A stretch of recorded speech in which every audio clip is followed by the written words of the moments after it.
menjelang wafatnya Mufti Tarim Al-Habib Ali Al-Mashhur Sayyid Usama bin Zaid ibnu Syekh Abu Bakar bin Salim.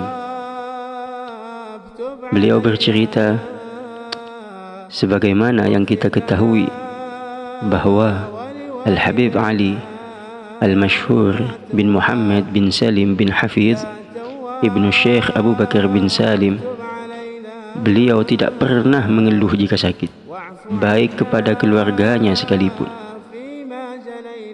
Pada saat khatam di Masjid Ba'alawi malam 27 Ramadan, beliau membisikkan kepada Al-Habib Umar Ibnu Hafid untuk berkeliling ke masjid-masjid seperti tahun-tahun sebelumnya, karena disebabkan sempitnya waktu dan beliau ingin mentajdid wudu, kemudian melanjutkan sholat tarawih di Masjid Jami' Tarim.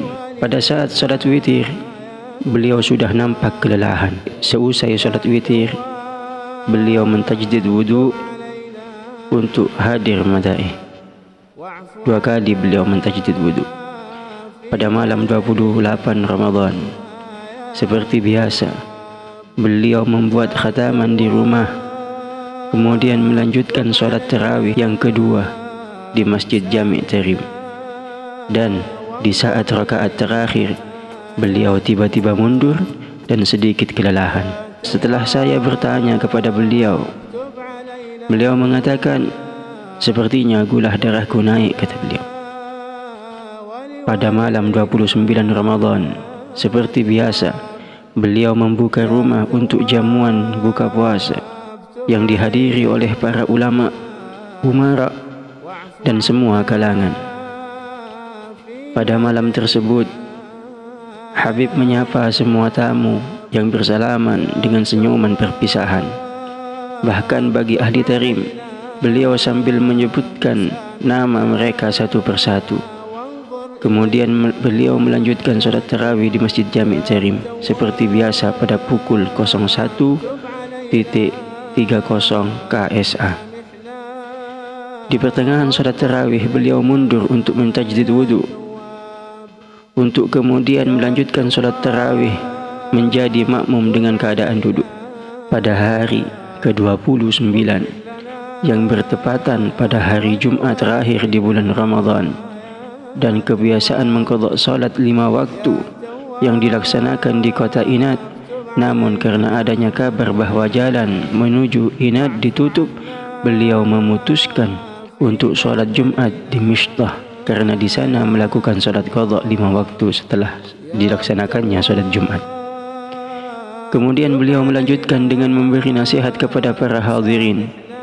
Begitu juga setelah salat asar di Masjid Jami' Tarim, beliau menyampaikan tausiahnya, di antaranya, sungguh bulan suci Ramadan pasti akan kembali datang. Akan tetapi, apakah kita akan menemui bulan Ramadan atau umur kita yang menjemput terlebih dahulu, kata beliau. Kemudian beliau memaksakan diri untuk rutinitas ziarah ke makam Zambal. Kami telah berusaha meminta beliau untuk mempersingkat ziarah, akan tetapi beliau tetap melanjutkan sebagaimana mestinya. Kemudian setelah akan menuju ke pemakaman Furaid, beliau kami paksa untuk kembali agar beristirahat, dan Al-Habib Umar bin Hafid akan datang melanjutkan ziarah. Karena keadaan beliau yang sudah pucat, dan beliau menyetujuinya. Pada malam 30 Ramadan, beliau merasa letih. Kemudian pada pertengahan tarawih memutuskan untuk menjadi makmum. Pada saat sholat witir, beliau kembali menjadi imam. Pada siang harinya, hari Sabtu, seperti biasa, beliau mengisi pengajian khusus wanita di Darul Faqih. Namun, dari setelah tarawih, kami meminta beliau supaya tidak membuat kajian tersebut. Kemudian beliau tetap keluar untuk duduk iktikaf di Masjid Jami' Tarim dari zuhur hingga menjelang maghrib seperti biasanya.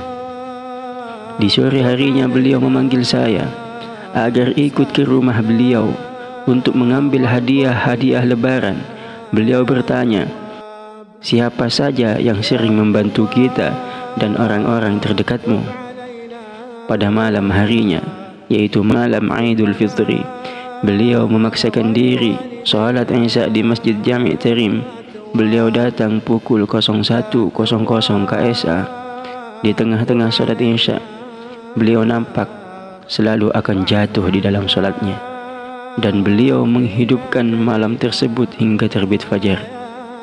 Di tengah-tengah takbiran, kami menerima telepon dari salah seorang muadzin Masjid Haram Makkah, yang mana sang muadzin sedang menyendiri di depan Ka'bah dan menyebut nama Al-Habib Ali Al-Masyhur seraya memohon doa dan Al-Fatihah dari beliau pada malam itu. Begitu juga pada salat subuh, beliau memaksakan diri sholat sambil sebelah tangan memegang tiang. Di pagi hari raya Idul Fitri, saya menerima telepon dari Al-Habib Umar meminta jika beliau kesusahan sholat Id di Jabanah karena sebagian jalan ditutup, sebaiknya sholat Id di Darul Mustafa saja, kata Habib Umar. Dan ternyata beliau memang ingin sholat Id di Darul Mustafa untuk pertama kalinya.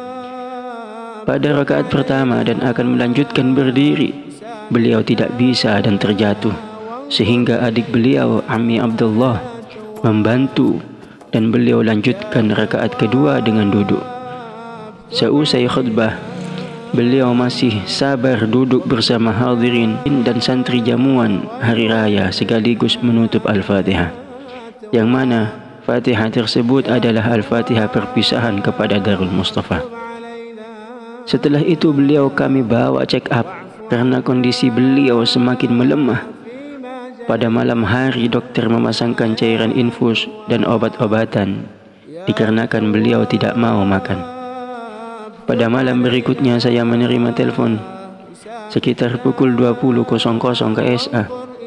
Sesampainya saya di kediaman beliau, dan beliau pun menyapa saya dengan suara yang sudah lumayan lemah. Beliau selalu mengangkat tangan, berdoa dan mengulang kalimat Ya Allah, Ya Allah, dan Ya Latif, Ya Latif. Kabarnya beliau sudah takdim salat maghrib dan salat isya, juga membaca ratib sambil menunggu dokter datang. Kami menghibur beliau dengan gasidah-gasidah salaf dan beliau mengikutinya hingga dokter datang. Kemudian beliau meminta air zam-zam dan menghembuskan nafas terakhir sambil mengisyaratkan syahadah.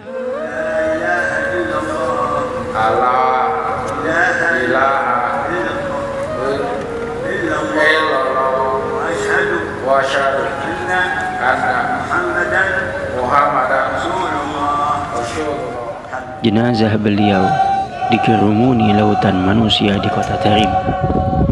Sungguh Al-Habib Umar sangat sedih sewaktu masuk ke ruangan wafatnya Al-Habib Ali Al-Masyhur. Habib Umar meneteskan air mata dan tidak sanggup mendekati beliau. Begitu juga Darul Mustafa, Darul Faqih, Majelis Iftah, Majelis Nasab, dan semua penuntut ilmu di kota Tarim khususnya, dan kaum muslimin umumnya, mereka semua berduka, sedang penduduk Barzah bergembira menyambut sang permata Tarim.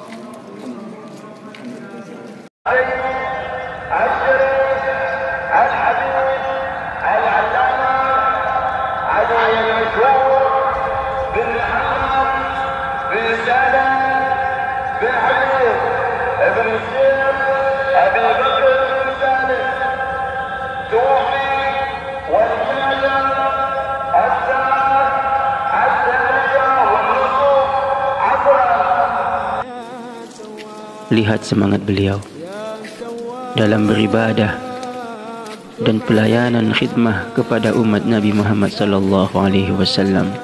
Tak pernah kenal lelah, tak kenal rasa letih, tak kenal usia, tak kenal kondisi fisiknya. Bahkan kondisi fisiknya tidak mempengaruhi beliau dalam istiqamahnya. Semoga kita mendapatkan nadrah dan barakah dari beliau. Amin ya rabbal alamin.